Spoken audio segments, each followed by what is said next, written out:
এই দেশে তো যুগ যুগ ধরে হিন্দু, মুসলমান, বৌদ্ধ, খ্রিস্টান একসাথে বাস করেছে। আমরা দুর্গাপূজার মেলায় গেছি, আমরা আমাদের বন্ধুদের দুর্গাপূজার উৎসব দেখেছি হিন্দু সম্প্রদায়ের।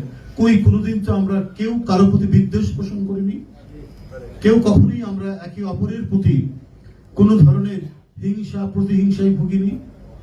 আজকে কেন এই কথাগুলো আসছে? আজকে এরা কারা? এরা কেন আজকে এই বিদ্বেষ পোষণ করাচ্ছে আমাদের নিজেদের মধ্যে?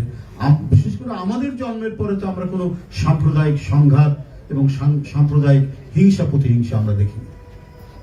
সমাবেশ দিলেন, সংঘাত করছেন, বিভিন্ন জায়গায় পুলিশের সাথে সংঘাত করছেন, আর সংঘাত শেষ হতে না হতে ভারত থেকে অপপ্রচারের যে ঢেউ আছড়ে পড়ছে বাংলাদেশে, এইটা দেখে তো মনে হয়েছে যে একটা দুটো নয়, অনেক পঞ্চম বাহিনী বাংলাদেশে তৈরি করে গেছেন শেখ হাসিনার সহায়তায় আমাদের পার্শ্ববর্তী দেশের পলিসি মেকাররা। এই পঞ্চম বাহিনী সম্পর্কে আপনাদেরকে সতর্ক থাকতে হবে। তারা বলছে, এমনও বলছে, আমি অপপ্রচারের কয়েকটা দিয়ে দেখলাম তাদের বিভিন্ন ইউটিউবে, যে সার্জিক্যাল অপারেশন তারা করবে। তো ওরা কি মনে করে আমাদেরকে? আপনি সার্জিক্যাল অপারেশন করবেন আর আমরা হাত গুটিয়ে বসে থাকবো? আমরা কি বলে যে আঙ্গুল চুষতে থাকবো? এটা আপনাদের ভুল ধারণা।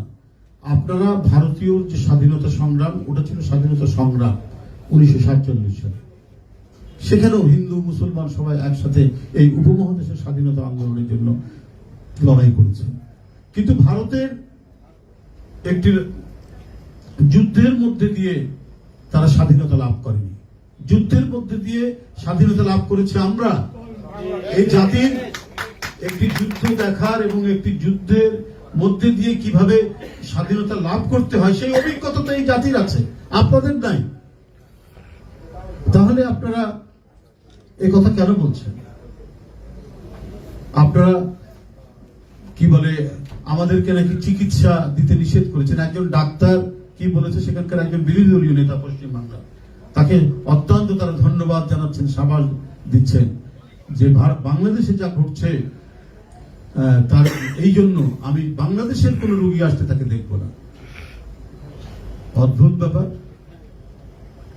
তাহলে আপনারা যে কি পরিমাণ ঈর্ষা এবং বিদ্বেষে ভোগেন বাংলাদেশিদের সাথে, বাংলাদেশিদের প্রতি, আপনার এই কথায় প্রমাণিত হলেন। শুভেন্দু অধিকারী বলে তার নাম, বিজেপির বিরোধী দলীয় নেতা পশ্চিম বাংলার, তিনি এই কথা বলছেন যে সেই ডাক্তারকে, চিকিৎসককে তিনি বলছেন যে তাকে মানে সাবাসী দিচ্ছেন, সাবাস দিচ্ছেন। তা আপনার কি মনে করেন আমাদের কয়জন লোক যায় চিকিৎসা করাতে? চিকিৎসা করার সাথে হয়তো একটু ট্যুরিজম হয়, একটু ঘুরে বেড়ানো যায়, সেই জন্য অনেকে যায়। তো মাত্র তো যায় 1% বা 1%-এর কম। তাহলে এত বড় জনগোষ্ঠীর মানুষ যে চিকিৎসা পায়, তাহলে সেই চিকিৎসা কারা দেয়? আমাদের দেশ বিদেশ থেকে পড়াশোনা করে ডাক্তাররা নেই, আমাদের হাসপাতাল নেই। আমাদের এখন হাসপাতাল আছে অসংখ্য, অসংখ্য ডাক্তার আছে। আপনি কি মনে করেছেন আপনাদের উপর একেবারেই নির্ভরশীল? আপনাদের ভারতে না গেলে পরে বাংলাদেশের মানুষ কোনো চিকিৎসা পাবে না, কোনো ওষুধ পাবে না। আমাদের মানুষরা যায় যে চিকিৎসা করা হলো, একটু ঘুরে দেখা হলো। আমাদের অত্যন্ত যোগ্য ডাক্তাররা রয়েছে।